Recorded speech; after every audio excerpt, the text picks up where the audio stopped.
I want to ask you about the president's rally last night. He made a few comments about various folks. Let me play one about somebody that you have to be in front of in Congress quite frequently. Take a listen. Maxine Waters, a very low IQ individual. You ever see her? You ever seen her? Have you ever seen her? We will impeach him. We will impeach the president. But he hasn't done anything wrong. It doesn't matter. We will impeach him. She's a low IQ individual. You can't help it. She really is. I think you most recently appeared before her committee. She's the ranking member on House Financial Services. If somebody on your staff referred to her that way in public as a low IQ person, would that person still be on your staff? Chuck, you know, I've been with the president and at campaigns. You know, he likes to put names on people. He did that through the entire presidential election, including all the Republicans that he beat. So these are campaign rally issues. Is this so? It's acceptable? I don't. So you're saying that's acceptable behavior for the rest of the administration too, or is this unique to him? Again, Chuck, this is something that is at a campaign rally, and the president likes making funny names. All right, let me ask you, I'm going to play another clip here about what the president said about the media versus Kim Jong-un. Take a listen. A lot of bad people, a lot of fake media. Look at them. A lot of fake media. Fake media. South Korea came to my office after having gone to North Korea and seeing Kim Jong-un. And no, it's very positive. No. So the image of an American president encouraging boos of the American press corps and discouraging boos of a dictator from North Korea. Your reaction, sir? Look, as you know, first of all, this president has created lots of news, okay, and there have been lots of misreporting on the president. What you should focus on is we've had a great week of results. So this is a historic situation of the president meeting with North Korea with no preconditions on the United States side whatsoever, as well as steel tariffs. This was a big week for our trade and economic policies.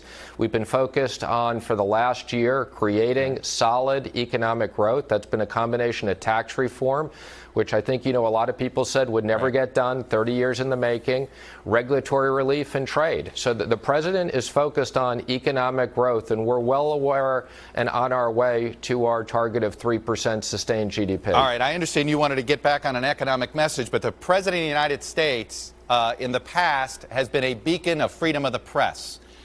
Instead, last night, he was praising authoritarian figures in China and North Korea and encouraging boos of the American press. Does this mean this American president is no longer going to be preaching about the values of freedom of the press and democracy around the world? Of course he believes in freedom of the press and democracy around the world, and he believes, more importantly, in protecting democracy around the world. And that's what we should be focused on, a week of policies. And as you keep saying before, if that's what we should be focused on, then why can't the president focus on that, sir? I think the president has been very focused on that. And would you call last night's speech a focused speech on that? I wasn't at the campaign rally, as you know, but again, don't take these campaign rallies and focus them on that's what it is. So okay? Should we stop covering the campaign rallies? Do you think it's a mistake then for us to cover them at all? That it doesn't matter what he says? If it doesn't matter what he says there, if we're to dismiss everything he says at a campaign rally, as I think you're trying to imply, then are you saying we shouldn't cover these things? You're putting words in my mouth. I wasn't in any way saying you should dismiss that whatsoever, and you should obviously carry them because these are important moments for the president, and this is news. What I'm trying to say is I'm focused on the policies, and the policies have created results. We've had more results in the last year on both foreign policy and domestic matters. So what we should be focused on, and what I came to talk about, were the president's policies. I wanted to talk about those with you. Obviously, he chose not to do that. Look, final question for you. Many people, including myself, raise their kids to respect the office of the presidency and the president of the United States. When he uses vulgarity to talk about individuals, what are they supposed to tell their kids?